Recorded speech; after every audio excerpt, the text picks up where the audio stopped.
peut-être commencer par donner le contexte, quelques mots de contexte à partir desquels on pourra entrer dans la façon dont les écrivains d'Oc ont un petit peu réagi aux événements qu'ils traversaient. Alors, première chose, tu l'as dit, hein, en gros, il n'y a pas... Globalement, les Occitans fonctionnent à peu près, et les occitanistes, et le fait libre comme Occitans tout à fait ordinaires, fonctionnent à peu près comme les autres, avec quelques nuances, et donc ce qui est intéressant, ce sera les nuances. Mais en gros, on entre dans la guerre en 1939 en se disant qu'on a la meilleure armée du monde, qu'on va voir ce qu'on va voir, et qu'on va écraser les Allemands lorsqu'ils iront se fracasser sur la ligne Maginot.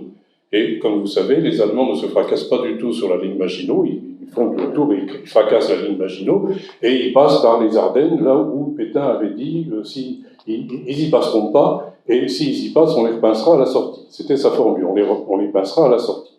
En réalité, c'est eux qui ont pincé tout le monde, ils se sont retrouvés sur le littoral de la Manche, et ça a donné Dunkerque. Et donc, tout le monde espérait une grande victoire avec nos poilus qui étaient les meilleurs du monde, et en réalité, les poilus, ils se retrouvent dans des stalags et des oflags selon leur grade. Et donc, à partir de là, tu as parlé de sidération, c'est très exactement ce qui se passe. On voit tout un tas de gens qui, jusqu'ici, avaient une foi inébranlable dans le destin de la patrie, qui vont découvrir brusquement, grâce au maréchal Pétain, la thématique du repentir. Ce qui nous est arrivé est finalement, on l'a bien cherché, parce qu'il y a eu le Front populaire, parce qu'on a eu l'esprit de jouissance, ce genre de truc, tout ça. Et donc il y a un moment où les faits libres et les occitanistes passent, disons, de l'enthousiasme guerrier, avec quelques nuances quand même, à la catastrophe. Alors surtout quand, dans le nord de l'espace occitan, ils voient débarquer les 8 millions de réfugiés qui ont fui de Belgique et du nord de la France. 8 millions, ça fait pratiquement le 5e de la population française. Bon, il y a des Belges dedans, mais c'est un truc qu'on n'avait jamais vu depuis les grandes invasions du 5e siècle. Donc tout ça, ça fait quand même quelque chose qui a un effet. Alors si on regarde par exemple une revue qui s'appelle Le Feu, une revue aixoise, qui avait été dirigée à un moment par Joseph Dargaud, qui est proche de la mouvance maurassienne, qui occupe une place importante dans le paysage interne du Félibrige. C'est pas forcément les plus nombreux, mais c'est les plus brillants, c'est les plus organisés, ceux qui réussissent le mieux à faire en quelque sorte la jonction entre une revendication culturelle pour la langue, pour la culture, et un projet politique qui est celui de la restauration de la France d'avant, du temps où il y avait des provinces, la famille et les corporations et ce genre de trucs. Je ne vous explique pas le mot racisme. Et c'est assez intéressant de voir à peu près comment fonctionne le feu pendant cette période. Avant, en septembre-octobre 1939, c'est au moment donc de l'enthousiasme guerrier, ça donne à peu près ceci. Alors le feu, revue occitane de l'humanisme méditerranéen, c'est son étiquette. Hein. Le feu n'a-t-il pas toujours été un des organes les plus qualifiés de cette culture, de cet esprit de la Méditerranée que nous plaçons à la base de la civilisation moderne, à la base des libertés spirituelles menacées par le germanisme? N'a-t-il pas été également un lien d'amitié avec les peuples latins, grecs et musulmans, foncièrement attachés à un idéal humain qui leur demeurera toujours commun, et parmi lequel la propagande ennemie s'efforcera, par les moyens les plus perfides, d'introduire les malentendus, fourriers des dissentiments et des catastrophes. Donc, en avant, fleur au fusil et Youkaïpan. Octobre 40, il y a eu un certain nombre d'événements qui se sont produits. Si nos hommes n'ont pas tenu, il n'y a pas eu à leur débat la seule cause physique, la seule insuffisance monstrueuse du matériel. Il y a eu surtout, si quand même un tout petit peu, le matériel y était, simplement on ne savait pas s'en servir. C'est comme ça que ça s'est passé en 40. Hein. Il y avait des avions, mais il n'y avait pas les moteurs pour les faire tourner. Problème. Il y a eu surtout cette claire notion, base de leur désarroi, cette notion de bon sens, qu'on n'avait pas pensé une guerre que certains avaient voulu, du moins engagée, et qu'on n'y était pas prêt moralement, que l'adversaire nous était supérieur, plus encore par sa pensée et par son moral que par son organisation. Précision, tension chez lui, chez nous, trouble, nuée, incertitude. Tandis que nous abandonnions nos dieux, lui n'avait cessé de hausser les siens. en sorte que la question de savoir si l'adversaire adorait bien les vrais dieux s'effaça devant le fait qu'ils pratiquaient leur culte mieux que nous, le culte des nôtres. Alors, comme que faire? Comme l'a fait avec une si efficace vigueur le gouvernement du maréchal, agir, réformer nos institutions, adapter à leur position et à nos mœurs, ces méthodes politiques et ces modes sociaux que nos adversaires avaient su trouver et pratiquer avant nous. Donc, le maréchal arrive et vous allez voir, ce que vous allez voir, la France va redevenir ce qu'elle n'aurait jamais dû cesser d'être si la République n'était pas venue insuffler un certain nombre de choses qui n'auraient jamais dû l'être. Alors ça, c'est du maurassien, c'est normal, hein, la divine surprise de Charles Maurras. Le problème, c'est que l'ensemble des occitanistes et des faits libres, à l'époque, il n'y a pas de différence. Hein. Tous les occitanistes sont faits libres, même si tous les faits libres ne sont pas occitanistes. Hein. L'exception, c'est Max Rouquette, qui a toujours fait pipi sur le fait librige avec une volupté incomparable. Mais les autres, ils sont faits libres. Hein. Lafont est fait libre. Nelly sera même maître d'œuvre du fait librige. Bon. Tout ça, c'est des faits libres. Et tous, quelles que soient leurs opinions antérieures, et certains avaient des opinions quand même situées assez à gauche, tous partagent le même sentiment. On a perdu, le maréchal va nous sauver. Et ça, pratiquement, on va dire, tout ce qui reste d'opinion française à peu près capable de suivre l'actualité, parce qu'une bonne partie sont sur les routes quand même, et une bonne partie sont déjà dans des camps de prisonniers. Une bonne partie de la population française est très exactement sur les mêmes positions. De Gaulle ne connaît pas. Hein. De Gaulle, quelques-uns l'ont entendu, ils n'en ont pas forcément tenu grand compte. Et donc les faits libres et les occitanistes sont à peu près tous d'accord pour trouver que le maréchal, c'est très bien. Alors je vous passe les citations. Et ce qui les entretient dans cette pensée, c'est tout simplement que le maréchal joue le jeu. Et en gros, le maréchal adresse aux faits libres, sur la tombe de Mistral, à l'anniversaire de sa naissance, le 8 septembre 1940, un message qu'il a signé. Pétain n'écrivait pas, hein. Il faisait écrire d'autres et puis il signait. Voilà, et puis éventuellement je le lisais. Alors ça donne un message à la gloire de Mistral qui est un petit peu le Père Noël qui descend par la cheminée et qui offre finalement tout plein de cadeaux. Alors ça donne à peu près ça.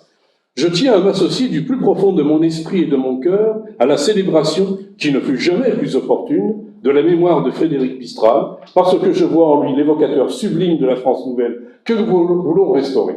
Alors c'est beau ça, vous restaurez une France nouvelle qui va être restaurée. Bon, c'est un militaire. Bon voilà, en même temps que de la France traditionnelle que nous voulons redresser. J'adresse mon fervent hommage au poète égal au plus grand, qui consacra la force et la grâce de son génie à glorifier tout ce qu'il y a de noble et de pur dans l'univers et dans l'homme. C'est très clair.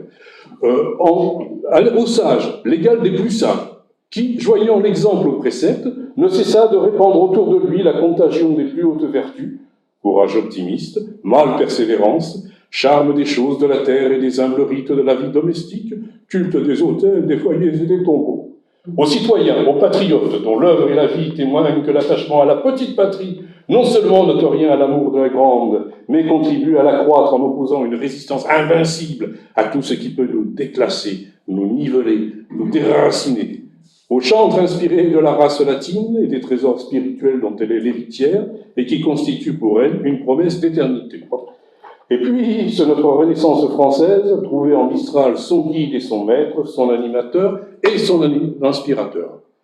Waouh! Vous êtes fait libre. Vous êtes occitaniste.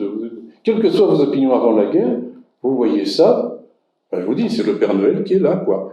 Et du coup, vous ne voyez pas que, d'une part, c'est quand même assez largement creux comme rhétorique.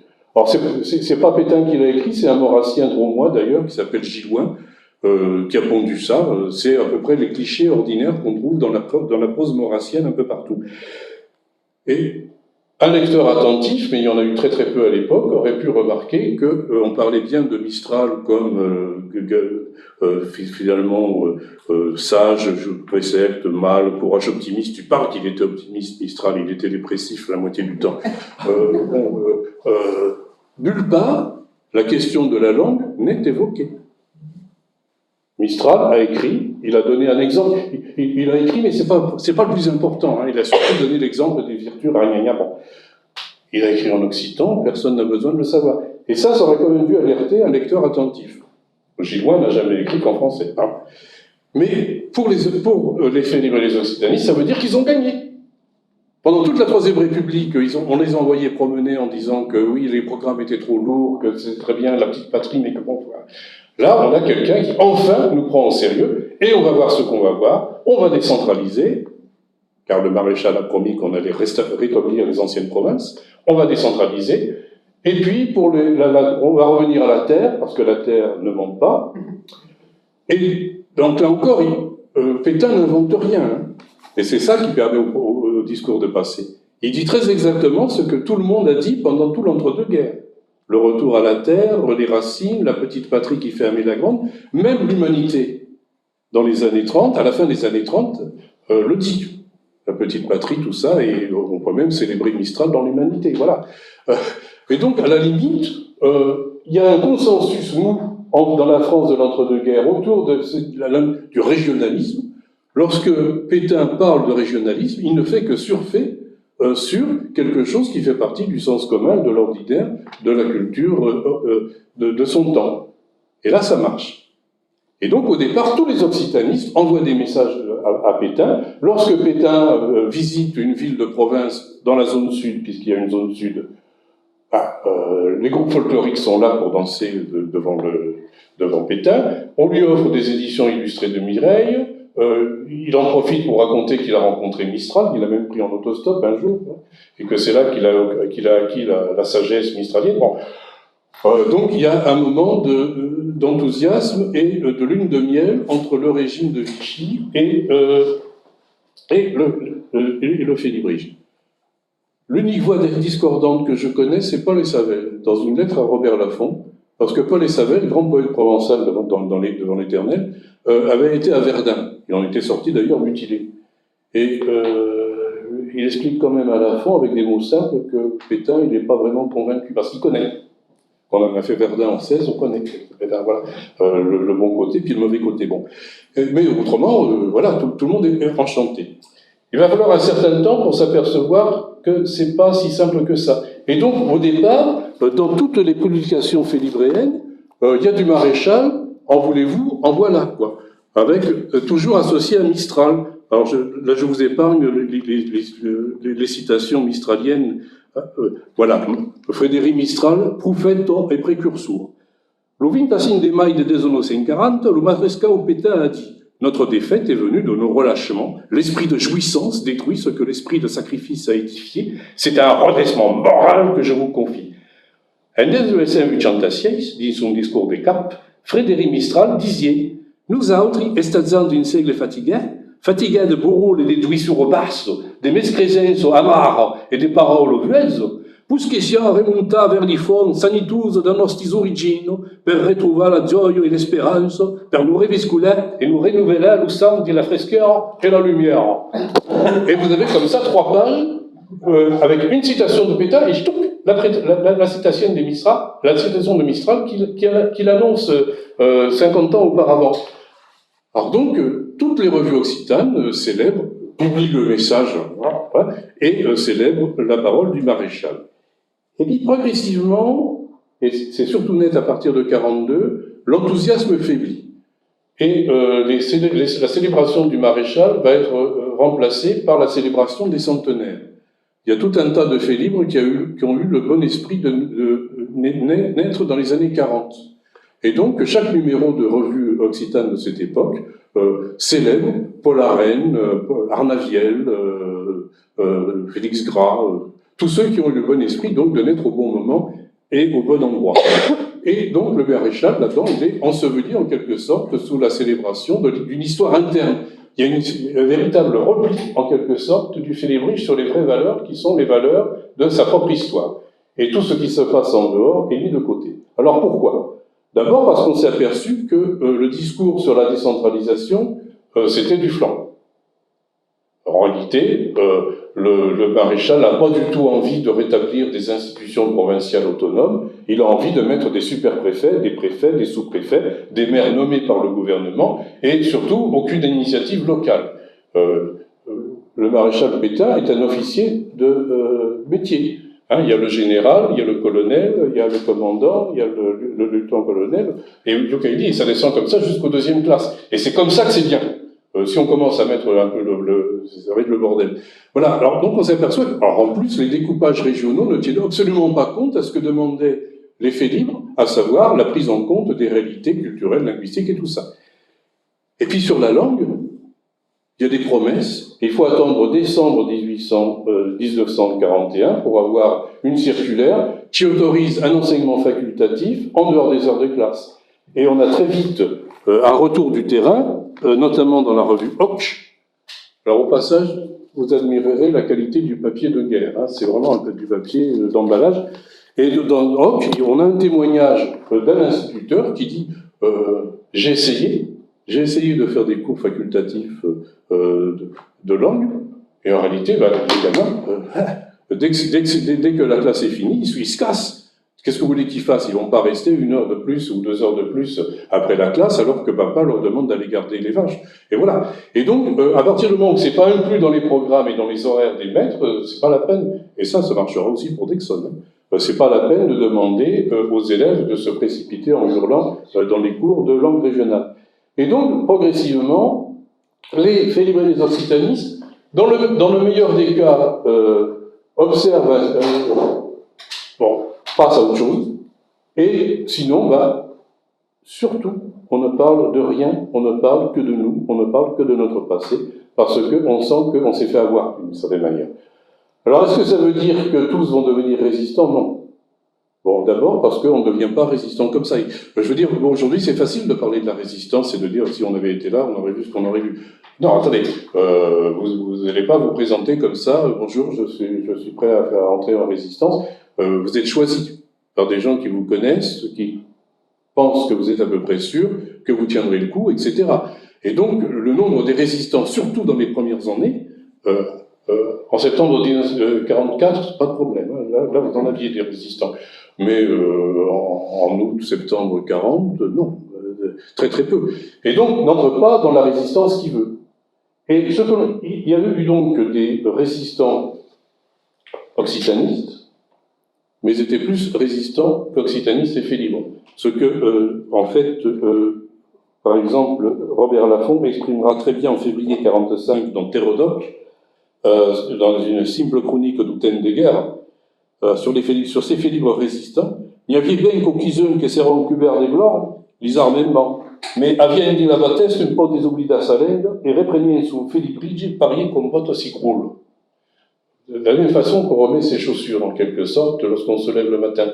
En d'autres termes, la résistance avait été une parenthèse, et ça signifie qu'il n'y a eu absolument pas l'idée d'une résistance à partir de valeurs proprement occitanes ou occitanistes. Et j'appelle bougrement, mais on en discutera peut-être, parce qu'il y aura une discussion, on en discutera peut-être, les cahiers du Sud, je pense que c'est très, très, très, très surévalué et très surestimé. C'est pas du tout, même en temps entre les lignes, c'est pas tellement résistentialiste. Et les articles d'Émile Novice, c'est beaucoup plus, Simone Veil, c'est beaucoup plus le profil d'une société obéissant à la doctrine sociale de l'Église, d'union des classes et d'acceptation volontiers de la domination des supérieurs, à condition qu'ils soient sympas. C'est pas du tout, même si on oppose ça à la force brute. Moi, je veux bien que ce soit résistentialiste, hein, mais ça l'est de façon extraordinairement discrète. Et c'est pas parce qu'on y parle du paradis que ça signifie la mise au service de la résistance des valeurs mythiques de la civilisation occitane médiévale que nous connaissons tous et que nous aimons particulièrement. Voilà. Et donc, il n'y a pas du tout eu... il y a eu des résistants, mais des résistants qui étaient les uns communistes, les autres plutôt de droite, les autres plutôt sensibles, les autres qui entraient dans le premier dans le premier réseau qu'ils rencontraient, sans trop savoir. Il y a eu des cas extraordinaires, mais ça, c'est Yann qui en parlera cet après-midi. Il y a le cas extraordinaire de Berthaud qui vient de très très loin à droite, qui est à Vichy, et qui est néanmoins résistant. Donc, mais il est résistant dans un réseau anglais. Et donc, il y a eu des occitanistes et des faits libres dans la résistance, mais ils l'ont été comme résistants, ils n'ont pas été comme faits libres. Alors, du même coup, et je vais terminer là-dessus, ça a peut-être permis d'éviter ce qui n'a pas été évité par d'autres mouvements régionaux de l'époque. Les Bretons, les Alsaciens et les Corses. Parce que eux, ils avaient eu, avant la guerre, déjà, ils étaient sur des positions beaucoup plus clairement nationalistes que les faits libres et les occitanistes qui n'ont jamais été vraiment nationalistes. Bon. Et eux pouvaient parfaitement jouer la carte de l'alliance avec les occupants pour faire avancer la cause de la nation bretonne, de la nation corse, avec les Italiens, ou de l'Alsace comme partie du Grand Reich. Ça, les Occitans y échappent. En d'autres termes, il n'y a pas d'investissement militant occitan dans la résistance. Il y a des individualités qui deviennent résistantes, mais inversement, il n'y a pas eu d'occitanistes ou de faits libres utilisant la collaboration avec les Allemands pour faire avancer la cause de l'Occitanie. Il y a peut-être une exception, c'est Roger Barthes. Ça, c'est un des grands cadavres dans le placard de l'histoire. Donc, je laisse de côté Louis Alibert, qui a fait quand même 50 tôles pour ça. Hein. Mais Barthes, ancien radical socialiste avant la guerre, vice-président du Parti radical, qui a été assez loin, semble-t-il, au témoignage de Camproux, dans la voie de la collaboration, au nom de l'idée que l'Occitanie pourrait en retirer quelque chose. Ça ne lui a pas coûté grand-chose. Il a fallu qu'il se casse un moment, mais il est revenu dès 1946. Moi, je l'ai encore connu à Paris, il y a 50 ans de ça, aux Amis de la Languedoc. C'était un gros monsieur, avec le chauve, avec des très grosses lunettes. Personne, bien entendu, ne savait ce qu'il avait fait pendant la guerre, et personne ne se serait risqué à se poser la question. À l'époque, je ne savais strictement rien de ça. C'est le seul. C'est le seul. Et autrement, même les Maurassiens, attention, Maurras était pétainiste, mais il était germanophobe depuis très très longtemps, fils quand même de la ratatouille de 1870. Et donc, les Maurassiens n'ont pas été collabos. Les collabos, c'était des gens beaucoup plus jeunes d'abord, et qui étaient sur des bases idéologiques totalement différentes. Alors les Maurassiens, eux, restent fidèles au maréchal jusqu'au bout, et là, ça aurait pu poser problème. C'est-à-dire qu'on aurait pu, à la Libération, ressortir tous les jolis articles à la gloire du maréchal, publiés par les faits libres et les occitanistes en 1940. Mais comme justement, à partir de 1942, ils avaient su négocier le virage qui permettait d'effacer ça, à la sortie de la guerre, le capoulier du Félibrige, Frédéric Mistral-Neveu, petit-neveu du grand, peut parfaitement écrire escalité au ministre de l'Instruction de l'Éducation nationale pour lui demander le prolongement des décrets de l'arrêté Carcopino de décembre 1941, au nom du patriotisme des faits libres, dont il donne la preuve. Aucune de nos publications n'a été fermée à la Libération, alors que la plupart des quotidiens régionaux l'ont été. Et le ministre leur répond, mais pas de problème, bien sûr, nous connaissons le patriotisme des faits libres. Personne n'a eu la curiosité d'ouvrir le placard aux archives pour aller voir ce que ces gens écrivaient. Encore, pour une raison extrêmement simple, c'est que si on avait fait ça, il fallait le faire pour tout le monde. Pour M. Paul Claudel, qui fait une ode au maréchal et qui la recycle comme ode au général, pour Paul Valéry, pour André Gide, pour la plupart de tous ceux qui avaient sorti les violons en 40 pour leur devoir. Buisson. Alors, on va virer quelques académiciens, pas plus, et puis c'est tout, quoi. Et donc, pour en terminer, et pour passer à la poésie, à la littérature, en gros, en dehors, finalement, de l'illusion maréchaliste de 1940, les Occitans ont fait très exactement ce qu'ont fait la plupart des Français. Après le moment de sidération et d'espoir dans le sauveur de Verdun, ils se sont aperçus progressivement que c'était pas si simple que ça, et ils se retrouvent finalement assez dans un consensus patriotique à la Libération, avec d'autant plus de patriotisme parfois que précisément ils avaient quelques remords à nourrir dans le fin fond de leur âme, là où on met les remords que l'on aimerait bien pouvoir oublier.